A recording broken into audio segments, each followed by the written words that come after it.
जय हिंद दोस्तों। आपका सक्सेस अकेडमी में स्वागत है। और आज जो क्वेश्चन हम आपको बताएंगे बहुत ही महत्वपूर्ण क्वेश्चन है आपके पेट के लिए भी हैं। आगे जो ग्रुप डी के एग्जाम चल रहे हैं उसको देखते हुए ऐसे क्वेश्चन रखे हैं। ठीक है। जैसे ये क्वेश्चन आता है कि एक दुकानदार एक वस्तु का मूल्य 60 रुपये अंकित करता है और उस पर 15% छूट पर बेच देता है।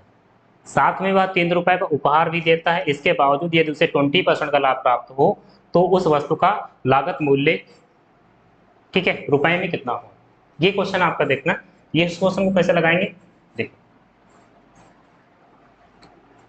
कह रहे कि एक दुकानदार का एक वस्तु का मूल्य 60 रुपए अंकित करता है। कितने एमआरपी कितनी डाल देता है, उसमें 60 रुपए अंकित कर देता है।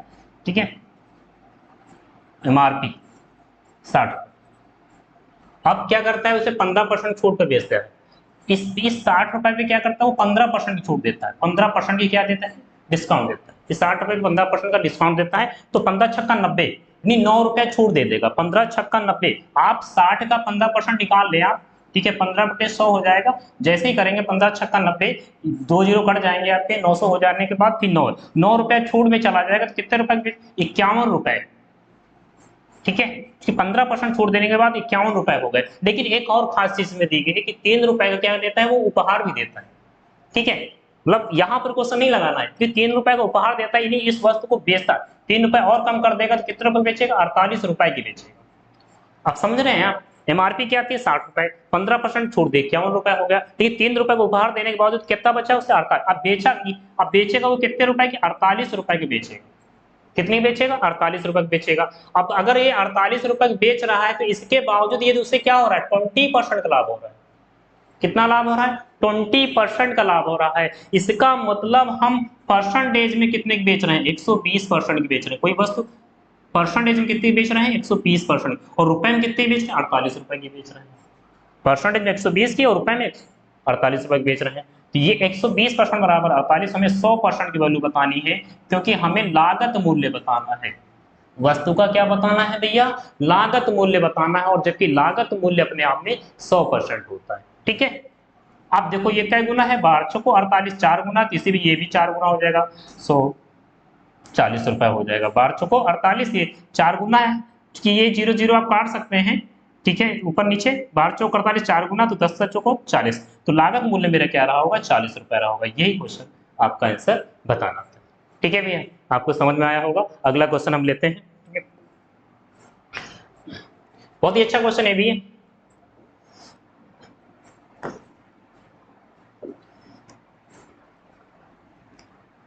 ठीक है, देखें क्वेश्चन क्या कर रहा है कि में सबसे बड़ी संख्या कौन सी है, मतलब जिन संख्याओं में आपको सबसे बड़ी संख्या बतानी है। अगर ऐसा क्वेश्चन आता तो आप कैसे करेंगे, देखिए भैया, आप सिंपल सी बात है, अगर इस एक एक चीज हम सॉल्व करके आपको बता रहे हैं।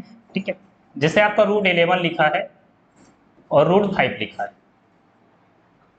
अच्छा, अगर इनको आप जोड़ के देखो, 11 5 16, 14 2 16, 8 8 16, सबका जोड़ तो ऐसे 16 आ रहा है। लेकिन इस तरीके से हम नहीं बता सकते कि सबसे बड़ी संख्या कौन सी होगी। तो हम क्या करने पड़ेंगे, इसका हम होल वर्ग, सभी संख्याओं का होल स्क्वायर करेंगे।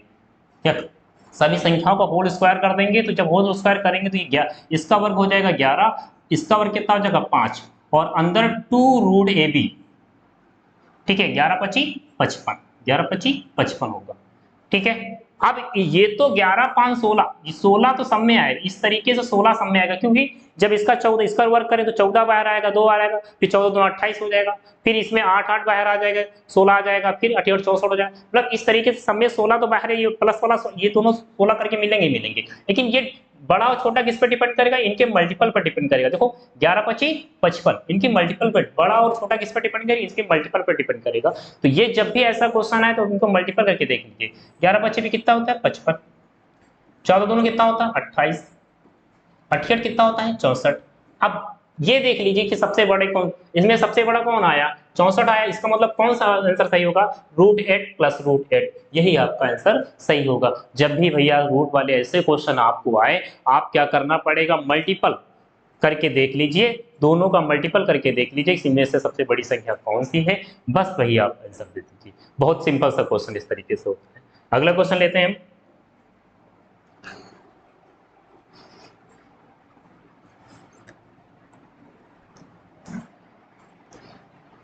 अब इसको सुनो, देखिए आप क्या लिखा हुआ है कि एक तरबूज को भार के अनुसार 3:5 के अनुपात में 2 टुकड़ों में काटा गया है, ठीक है। फिर उनमें से बड़े टुकड़े को भार के अनुसार 5:7 के अनुपात में दोबारा काटा जाता है, ठीक है। तदनुसार उन तीनों टुकड़ों को अनुपात ज्ञात कीजिए, ठीक है। तीनों टुकड़ों का अनुपात आपको बताना है, ओके भैया। देखिए ध्यान सुनना मेरी बात को, एक तरबूज को भार के पहले काटा गया है 3:5 में, और सबसे बड़ा भाग का हुआ ये वाला हुआ, कि कहा जा रहा है 2 टुकड़ों में काटा गया, उनमें बड़े टुकड़े को, ठीक है, उनमें बड़े टुकड़े को भार के अनुसार 5:7 में काट, इसको फिर से कैसे बांटा जाता है, 5:7 में फिर से बांटा जाता है। बड़ा, इन दोनों में बड़ा टुकड़ा तो यही होगा, इसको किस अनुपात में बांटा जाता है, 5:7 में बांटा जाता है, ठीक है। आप देखो, आप देखो अगर इसको हम इस 5 को 5 और 7 में बांटना है, लेकिन वैसे कठिनाई होगी में, क्योंकि 7 5 कितना हो रहा, 12। यहाँ अगर 12 होता तो आराम से हम बांट लेते, तो हम क्या कर देते हैं, ऊपर इन दोनों संख्याओं में 12 से गुणा कर देते हैं। किससे गुणा कर देते हैं, 12 से गुणा कर लेते हैं, ठीक है। तो इसको बांटना आसान हो जाएगा, बांटते ही 36 हो जाएगा, और ये हो जाएगा 12×5 = 60। अब ये छोटा टुकड़ा हो गया और ये बड़ा टुकड़ा, भैया 12 से क्यों गुणा किए हैं, हम फिर से आपको बता रहे हैं, क्योंकि दूसरे टुकड़े को हमें 5:7 में बांटना है, और 5:7 में बांटने के लिए टोटल योग कितना होना चाहिए, 12 होना चाहिए। इसलिए 7 5 12, 12 से दोनों में गुणा कर दिया, बांटते हैं 36, 12×5 = 60, क्योंकि एक अनुपात में किसी भी संख्या से गुणा कर सकते हैं, ठीक है, 60। अब इस 60 को बांट देंगे हम, किस अनुपात में बांट देंगे, 5 और 7 में, और 7 5 12, 12×5 = 60, ठीक है। ये क्या गुना है, इन दोनों के योग का क्या गुना है, ये 12 का क्या गुना है, 5 गुना, भी 5 से ही गुणा किए थे, तो एक भाग हो जाएगा 5×25, और एक भाग होगा 7×35। तो अनुपात क्या हो जाएगा तुम्हारा, 36:25:35। कौन सा आंसर है, 36:25:35, यही है, 36:25:35, यही आपका आंसर हो जाएगा, ओके। अगला देखते हैं हम लोग।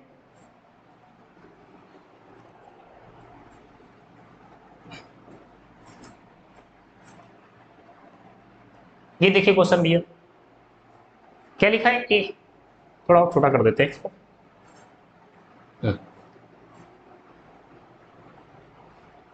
एक पात्र, एक पात्र से जिसमें 100 लीटर शराब है, कितनी लीटर भैया शराब है, 100 लीटर शराब है, 10 लीटर शराब निकाल ली गई और उतना ही पानी डाल दिया गया।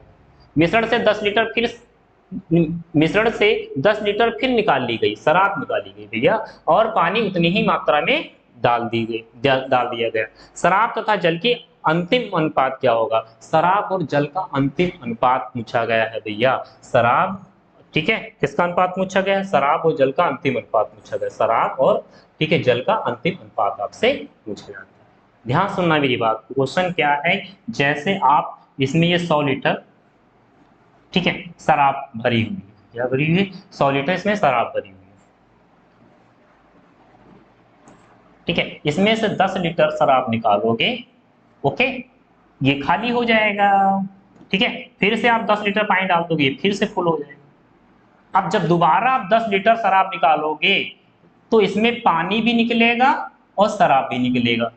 अब फिर से खाली हो जाएगा, फिर से आप डाल दोगे, फिर से ये भर जाएगा, मतलब ये कभी खाली नहीं रहेगा, क्योंकि हम जितना निकाल रहे हैं उतना पानी हम इसमें डाल रहे हैं। लेकिन पहली जब दफा जब हम शराब निकालेंगे, तो इसमें शराब भरी ना, तो केवल शराब निकलेगी। जब हम दोबारा निकालेंगे तो शराब और पानी दोनों निकलेगा। तो इस टाइप के जब भी क्वेश्चन आए, तो इस क्वेश्चन करने का तरीका क्या होता है, वो चीज हम बहुत सिंपल तरीके से हम आपको बता रहे हैं, ठीक है। देखिए शुरुआत में 100 लीटर शराब थी, 100 लीटर से आपने निकाला कितना, 10 लीटर, तो कितना बचा, 90, ठीक है। और ये क्रिया तुमने फिर से पहली भी दफा भी 10 लीटर निकाला था, और दोबारा फिर से 10 लीटर निकाला, क्योंकि फिर से 100 हो जाएगी, ये मिश्रण अपने आप में फिर से 100 हो जाएगा, क्योंकि आप 10 लीटर पानी डाल देते हैं, ठीक है। फिर से 100 हो जाएगा, फिर से 10 निकालोगे, फिर से 90 हो जाएगा, ठीक है, ओके। अब ये देखो, काट दो, ये जीरो जीरो काट दीजिए, ये जीरो अनुपात बना लीजिए दोनों में, ठीक है। 10 दहन का 100 हो जाएगा, और 9 9 81 हो जाएगा, ओके, ठीक। लेकिन ध्यान से सुनना, क्वेश्चन का आंसर याद देना है मुझे, शराब तथा जल का अंतिम अनुपात, जल बताना, शराब और जल बताना, क्योंकि ये क्या है, ये है टोटल शराब है, कुल शराब या मिश्रण मान लीजिए, ये मिश्रण है और ये शराब है, ठीक है, क्योंकि इसमें पानी भी मिल जाएगा तो इसलिए हम मिश्रण मान रहे हैं इसको, और ये शराब है। क्लियर हो रहा? अब हमें अनुपात बताना है शराब और जल का बताना है, ठीक है। तो मेरी शराब कितनी बची? 81। अब जब 81 शराब बची है, टोटल मिश्रण कितना था तुम्हारा? 100। इसका मतलब 81 शराब बची, इनका मतलब पानी कितना हो गया है इसमें? 19 लीटर हो गया। अनुपात क्या हो जाएगा? 81:19। यही आपका आंसर हो जाएगा, ठीक है। यही आपसे पूछा गया था। अगला क्वेश्चन लेते हैं भैया। अगला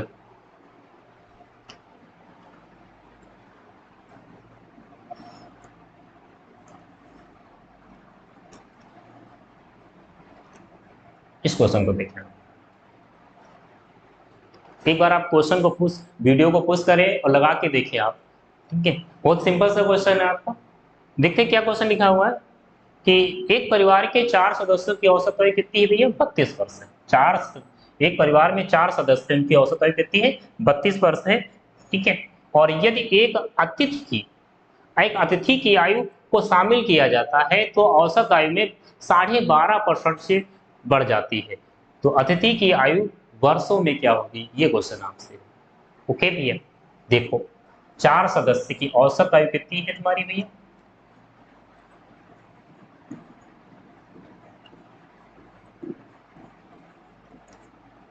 32 वर्ष, ठीक है।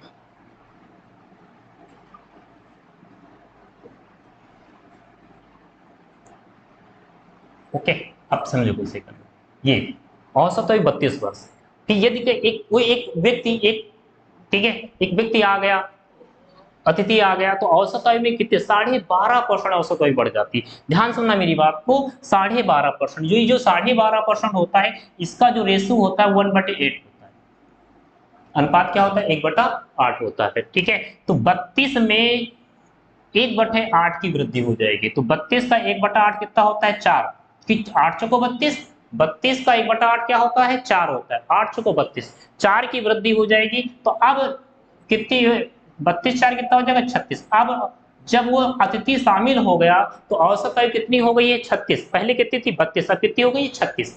अब ये इसमें कितने लोग शामिल थे? ये इसमें 4 सदस्य शामिल थे, तो 4 सदस्य की है 32, और 5 सदस्य, जब एक सदस्य और शामिल हो गया तो 5 सदस्यों की ये औसत आयु कितनी हो गई है? 36। क्योंकि 12.5% बढ़ गई, 12.5%, 32 का 12.5% क्या होगा? 4 होगा। क्यों? इससे क्योंकि 12.5% की वैल्यू क्या होती है? 1/8, और 32 का 1/8 करोगे तो 8 को 32 हो जाएगा तुम्हारा। ओके, चलो। अच्छा, अगर ये औसत आयु है और ये 4 सदस्यों की औसत आयु है, ये 5 सदस्यों की औसत आयु, तो अगर इन दोनों गुणा करोगे तो योग निकल आएगा। तो 32 चौको कितना होता है? 4 दूनी 8, 4 ते 12, 128 हो जाएगा। ये 4 सदस्यों का योग आ जाएगा। और ये 36 पंचे क्या होता है? 180 होता है तुम्हारा, ठीक है। आप देख लो, तो जो 5वां सदस्य आया हुआ है उसका आंसर निकल आएगा। वो कितनी एज का है उसका आंसर मेरे पास निकल आएगा। तो कितना तुम्हारा होगा जाके? 52 वर्ष का, ठीक है। 180 से 128 घटा दीजिए, 52 वर्ष का आंसर आ जाएगा। ओके भैया, इस तरीके से हम क्वेश्चन को करते रहेंगे। अच्छा, आप सोच रहे हैं कि बड़ी सर बहुत ही स्पीड, थोड़ा स्पीड से पढ़ा रहे हैं। देखिए भैया, हम आपको पेपर के हिसाब से पढ़ा रहे हैं कि हम पेपर में क्वेश्चन को कैसे सॉल्व करते हैं। जब हम आपको क्लास लेंगे तो थोड़ा और डीपली बताएंगे और एक अच्छे तरीके से बताएंगे, ठीक है। लेकिन हम ये इस तरह से बता रहे हैं कि क्योंकि हमने पूरी एक क्लास नहीं पढ़ा रहे हैं आपको। जो इंपॉर्टेंट क्वेश्चन है वो आज के पेपर ग्रुप डी में जो ऐसे क्वेश्चन पूछे जा रहे हैं, या आपके पेट में जैसे क्वेश्चन पूछे थे वैसे क्वेश्चन हम कराने की कोशिश कर रहे हैं आपको, ठीक है। अगला क्वेश्चन लेते हैं हम लोग।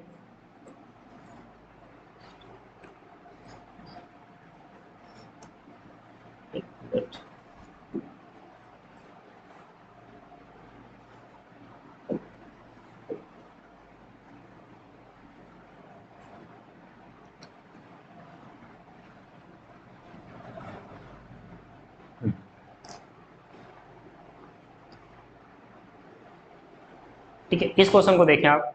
ये क्वेश्चन क्या कह रहा है कि एक मालगाड़ी एक स्थान से 1 बजे अपराह्न 18 किलोमीटर प्रति घंटा की गति से चलना आरंभ करती है, और एक दूसरी मालगाड़ी, ठीक है, उसी स्थान से 3 बजे अपराह्न उसी दिशा में चलना आरंभ करती है और पहली गाड़ी को 9 बजे शाम पार कर लेती है, तदनुसार उस दूसरी गाड़ी की गति किलोमीटर में कितनी है? ये आपसे क्वेश्चन पूछा गया। ध्यान सुनना मेरी बात में भैया। देखो, एक गाड़ी चली है, ठीक है, 1 बजे चली है। एक गाड़ी आपकी 1 बजे चली है, ठीक है, और ये 1 बजे चली तो किस स्पीड से चली है? 18 किलोमीटर प्रति घंटा के साथ। ये आगे कहीं पहुंच गई होगी, इस 1 बजे चली तो आगे पहुंच गई होगी। इसके बाद दूसरी गाड़ी छोड़ी गई है 3 बजे, डायरेक्शन सेम है, क्योंकि ऐसा कह दिया है कि उसी दिशा में चलना आरंभ करती है। जो दूसरी गाड़ी 3 बजे से चलती है वो उसी दिशा में चलना आरंभ करती है। दोनों की डायरेक्शन क्या है? सेम है। ये 3 बजे से चलना शुरू करती है, ठीक, लेकिन इसकी स्पीड आपको नहीं दी गई। ये भी भैया कहीं पहुंच गई। अब ये दोनों एक दूसरे को कै बजे पार कर जाती है? ये वाली जो गाड़ी है इसको पार करती है 9 बजे। कितने बजे पार करती है? 9 बजे। अगर 9 बजे पार करती है तो ये भैया चली थी 3 बजे, ठीक है, तो अगर ये 3 बजे चली है तो सॉरी, ये एक पहली वाली गाड़ी 1 बजे चली है तो इसको 9 बजे क्रॉस किया, तो इसका मतलब क्या घंटे लग गए? इसको 8 घंटे लगे। पहली वाली गाड़ी, एक गाड़ी 1 बजे चली थी, 9 बजे क्रॉसिंग हो रही है, ठीक है, तो इसका मतलब 8 घंटे। 1 बजे से 9 बजे तक क्या घंटे हो गए? 8 घंटे। यानी पहली गाड़ी चली है 8 घंटे और दूसरी गाड़ी चली थी 3 बजे, और ये भी क्रॉस कै बजे कर रही है एक दूसरे को? तो ये एक दूसरे क्रॉस करती है, ये भी 9 बजे क्रॉस कर रही है, ठीक है, तो 3 बजे से 9 बजे इसमें क्या घंटे लगे? इसको 6 घंटे लगे क्रॉस करने में। ओके, अच्छा इस चीज को याद रखना कि दोनों एक ही स्थान से चलती हैं, दोनों यहीं से चली है, ये भी यहीं से चली, ये भी यहीं से, दोनों एक ही स्थान से चलती है, तो 9 बजे क्रॉस करती है, तो दोनों की दूरियां क्या होंगी? सेम। दोनों की दूरियां क्या हो जाएंगी? सेम। तो जब भी आगे जाके जब मिलेंगे जाकर के ये दोनों इस पॉइंट पे मिलेंगे, यहाँ पर दूरियां, ये भी इतनी दूरी चलेगी, ये भी इतनी दूरी अगर सेम है तो दूरी बराबर क्या होता है? 4 × समय। ये कितनी? क्योंकि ये 18 किलोमीटर प्रति घंटा चलती है, तो 1 घंटे में चलती है 18, तो 8 घंटे में कितनी चली होगी? 18 × 144, ये चली होगी 144 किलोमीटर, ठीक है, तो इसकी भी दूरी 144 होनी चाहिए, क्योंकि ये 6 घंटे चली। इसका मतलब इसकी चाल क्या रही होगी? 24 किलोमीटर प्रति घंटा रही होगी। क्या किलोमीटर? 24 किलोमीटर प्रति घंटा, ठीक है, इसकी चाल रही होगी 24 किलोमीटर प्रति घंटा।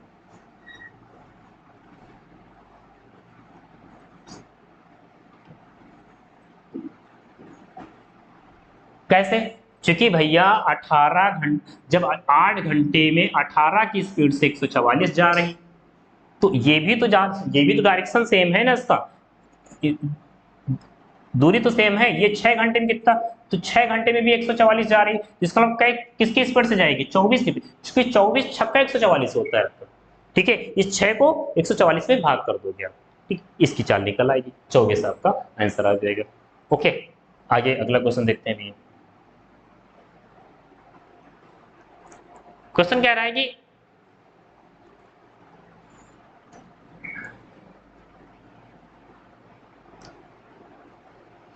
एक नाव जो है 10 घंटे में 30 किलोमीटर धारा के विरुद्ध, 10 घंटे में 30 किलोमीटर धारा के विरुद्ध और 44 किलोमीटर धारा के साथ चलती है। ध्यान सुनो, पूरा पॉइंट आप इस लाइन को पूरा, जब तक आप क्वेश्चन को नहीं समझेंगे तब तक आप आंसर नहीं सही दे। क्वेश्चन कह क्या रहा है कि एक नाव 10 घंटे में 30 किलोमीटर धारा के विरुद्ध और 44 किलोमीटर धारा के साथ चलती है। मतलब 10 घंटे में 10, ये दोनों दूरियां 10 घंटे में ही चलती है, ठीक है, 10 घंटे में वो चलती 30 किलोमीटर जाती है, 30 किलोमीटर वो जाती है धारा के विरुद्ध। तो धारा के विरुद्ध चाल क्या होती है? x minus Y, okay, plus, और 44 किलोमीटर 44 किलोमीटर जाती है धारा के साथ चलती, मतलब धारा के साथ चाल क्या होती? x प्लस वाई, और टोटल क्या घंटे लगता है इसको? 10 घंटे लगते हैं। ओके भैया, 10 घंटे लगते हैं टोटल से। अब दूसरा आगे पढ़े तो आगे लिखा है कि वही नाव 13 घंटे में 40 किलोमीटर धारा के विरुद्ध, 40 किलोमीटर धारा के विरुद्ध और 55 किलोमीटर धारा के साथ चलती। नाव वही है, 40 किलोमीटर से कैसे चलती है भैया, धारा के विरुद्ध, प्लस 55 किलोमीटर धारा के साथ चलती है। तो टाइम कितना लगता है, ठीक है,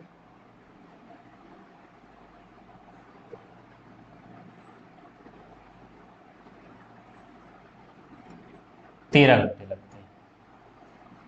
ओके, ये क्वेश्चन है, समझो कैसे करना, बहुत ही सिंपल सा क्वेश्चन है। अगर इस क्वेश्चन को आप सॉल्व करने बैठोगे, अगर पेपर में, क्योंकि हम पेपर के हिसाब से आपको पढ़ा रहे हैं कि पेपर में कितनी तेजी से हम सॉल्व करते हैं क्वेश्चनों को, वो हम आपको क्लास के हिसाब से नहीं पढ़ा रहे हैं। पेपर में आप ऐसे क्वेश्चन आएगा तो हम पेपर में कैसे करेंगे। अगर इस क्वेश्चन को सॉल्व करने बैठोगे तो आंसर काफी टाइम लग जाएगा आपको, जबकि दूसरा बच्चा आपका आंसर देकर के आगे निकल सकता है। तो ऐसे क्वेश्चन को जब भी आए तो देखो, जब भी ऐसे क्वेश्चन आते हैं तो कुछ ना कुछ वैल्यू कटती रहती है। क्योंकि देखो यहाँ भी 44 है, यहाँ भी 55, इसका मतलब ये 11 से ही कटता है, 44 से 55। तो यानी x प्लस वाई की मान हम क्या मान के चलेंगे, 11। अब सोचिए सर आपको तो याद है, ऐसा नहीं हमें याद नहीं है, ठीक है, तो हम x प्लस वाई की मान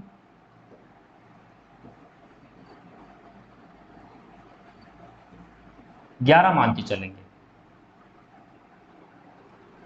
अब चूंकि ये 11 और x प्लस वाई का मान यहाँ भी 11 मानना पड़ेगा। क्यों 11 माना है, क्योंकि ये 11 से दोनों वैल्यू कट रही है, इसलिए हमने दिमाग आया मेरे अंदर कि बहुत जल्दी से हमें आंसर करना है, तो इन दोनों को वैल्यू 11 ले ले। देखते हैं 11 रखने पर यहाँ पर 11 चौक कितना हो जाएगा, 44, 44 किलोमीटर दूरी तय करने में 4 घंटे लगेंगे। तो अगर यहाँ 4 घंटे लग रहे हैं तो इधर कितने लगने चाहिए, 6 घंटे। क्यों, क्योंकि टोटल कितने लग रहे हैं भैया, 10 घंटे लग रहे हैं। तो इधर अगर 4 लग रहे हैं तो इधर लगने चाहिए 6। इसका मतलब x माइनस वाई की जो वैल्यू होगी वो क्या होगी, 5 होगी। यही अप्लाई नीचे करके देख लेते हैं, यहाँ भी 5 रखेंगे तो आंसर आएगा कि नहीं आएगा। देखो यहाँ पर देखो क्या है तुम्हारा, ये 55 है आपका, तो 11 5 55, ये 5 घंटे यहाँ पर हो जाएगा, और 55 40, 8 घंटे यहाँ हो जाएगा। तो ये 8 घंटे और ये 5 घंटे, 8 5 13 घंटे यहाँ पर भी हो जाएगा। तो अब इस तरीके से मुझे x माइनस वाई की वैल्यू, 5 पता चल गई और x प्लस वाई की वैल्यू 11 पता चल गई। बहुत ही सिंपल तरीके से। अब क्या करेंगे, क्योंकि हमें क्या बताना है, उस नाव उस नाव की स्थिर जल में गति बतानी है। और नाव की जो स्थिर जल गति होती है वो x मानी जाती है, धारा की जो गति होती है, धारा धारा को हम y मानते हैं, ठीक है। नाव की गति को क्या मानते हैं भैया, x मानते हैं, और धारा की गति को हम y। हमें x की वैल्यू बतानी है, ये दो संख्याओं का अंतर है जबकि ये दो संख्याओं का योग है। अब इन दोनों को जब जोड़ोगे तो 11 5 कितना हो जाएगा, 16, और इधर y से y क्या हो जाएगा, कैंसिल हो जाएगा, x कितना आ जाएगा, 2x। और जब 2x आ जाएगा, 2x बराबर 16, तो x बराबर कितना आ जाएगा भैया, 8। x बराबर कितना आ जाएगा, 8 आ जाएगा, बस। या 11 5 16 और 16 का आधा कर दीजिए 8। क्योंकि जब भी हमें x की वैल्यू बतानी हो तो जोड़ के आधा कर लीजिए, अगर y की वैल्यू बतानी है तो भैया घटा के आधा कर लीजिए, आपका आंसर आ जाएगा। यही आपसे क्वेश्चन पूछा गया, तो यही आपका आंसर ये हो जाएगा, तुम्हारा 8 हो जाएगा। ठीक है, अगला क्वेश्चन लेते हैं लोग भैया, ठीक है।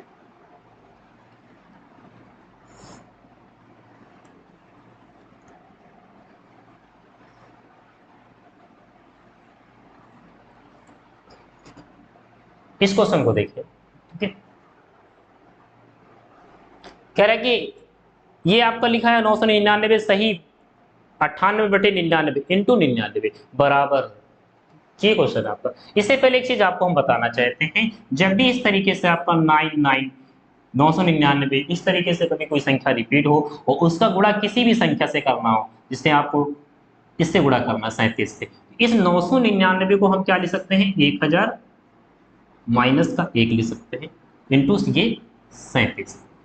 जब 37 का अंदर गुणा करोगे ये हो जाएगा 37,000 माइनस का 37। ठीक है, क्लियर हुआ। आपने क्या समझा कि जब भी किसी संख्या को 99, जब सिर्फ 9 रिपीट हो रहा हो, क्या क्या रिपीट हो रहा है आपका, सिर्फ 9 रिपीट हो रहा हो, जितने 9 हो उतने जीरो चिपका दीजिए। देखो 3 बार 9 आया है तो हमने 3 जीरो लगा दिया है, और वही संख्या हमने क्या कर दी है, माइनस कर दी है। फिर से हम बताना चाहते हैं, जैसे आपका 99999, इसका गुणा आपको करना है ये 3781 से गुणा करना है। तो आप कुछ ना करें, 3781 को ऐसे लिखें। अब ये देखें कितने 9 है तुम्हारे, तो 3 3 6 9 है, 6 जीरो चिपका दीजिए आप। ओके, 6 जीरो चिपका दीजिए और यही 3781 में माइनस कर दीजिए। बस हो गया भैया गुणा। कुछ नहीं करना, जब भी आपका 9 9 रिपीट होता हो इस तरीके से हम गुणा कर सकते हैं, क्योंकि उसको हम 1000 -1, 10,000 -1, 1,00,000 -1, 100 -1 लिख सकते हैं। इस वजह से इस तरीके से कर सकते हैं। क्या बताया, जिस संख्या से गुणा कर रहे हैं उसको आप वैसे लिख लीजिए, कितने 9 हो उतने जीरो चिपका दीजिए, उसी संख्या को उसमें माइनस कर लीजिए। अगर ऐसा करेंगे बस गुणा हो गया, जीरो में गया तुम्हारा 9 बजे की दहाई लाते हैं। ठीक है, आप लोग सब लोग जानते हो, आप यहाँ 9 में अड़ गया 1 बचा, 9 में 7 गया 2 बचा, ठीक है, 9 में 3 गया 6 बचा, ठीक है, यहाँ कितना बचा तुम्हारा 9 बचा, 9 बचा, यहाँ 0 हो जाएगा, ये 8 हो जाएगा, जी का आंसर हो जाएगा। ठीक है, बहुत ही सिंपल से तरीके से इस तरीके से हम गुणा कर सकते हैं। ठीक है, अब इस क्वेश्चन को देखो कैसे करेंगे हम लोग, यही थ्योरम अपनाएंगे हम। देखो देखो, ये लिखा है तुम्हारा 999 सही 98/99। ठीक है, ओके भैया, ये जो चीज लिखी है 99 इंटू, बच्चा क्या गलती करता है, वो 99 से 99 काट देता है, यही तो गलती कर बैठता है। ठीक है, जबकि ये जो मल्टीपल है ऊपर होगा पूरी संख्या, क्योंकि ये पूरी एक संख्या है, ये जो है एक पूरी एक संख्या है, इसलिए हमने ब्रेकर लगा के आपको दिखा दिया है। इसका इधर मल्टीपल होगा, ये जुड़ेगा तब ये कटेगा जा करके, पहले से नहीं कटेगा। तो पहले इसका मल्टीपल करेंगे। तो अभी हमने आपको बताया है कि जब इसका देखो यहाँ पर क्या है 9 9 है, तो ये ठीक है, तो चाहे 2 जीरो बढ़ा, इसे इसमें अगर जीरो बढ़ाओगे तो 3 बढ़ाने पड़ेंगे, और इसमें जीरो बढ़ाओगे तो 2 जीरो बढ़ाने पड़ेंगे। तो इसमें बढ़ा लेते हैं, जिससे 99,000 हो जाएगा। ये 3 जीरो क्यों, क्योंकि ये हम इसको 1000 -1 लिख, ये 999 है, इसको 1000 -1 लिख सकते हैं, तो ये 99,000 हो जाएगा, माइनस 99 हो जाएगा, और प्लस का ये 98। ठीक है, क्योंकि ऊपर वाला जुड़ता है, बटे क्या आ जाएगा तुम्हारा, ये 99 आ जाएगा इंटू 99। अब ये 99 से 99 क्या हो जाएगा आपका, कैंसिल हो जाएगा।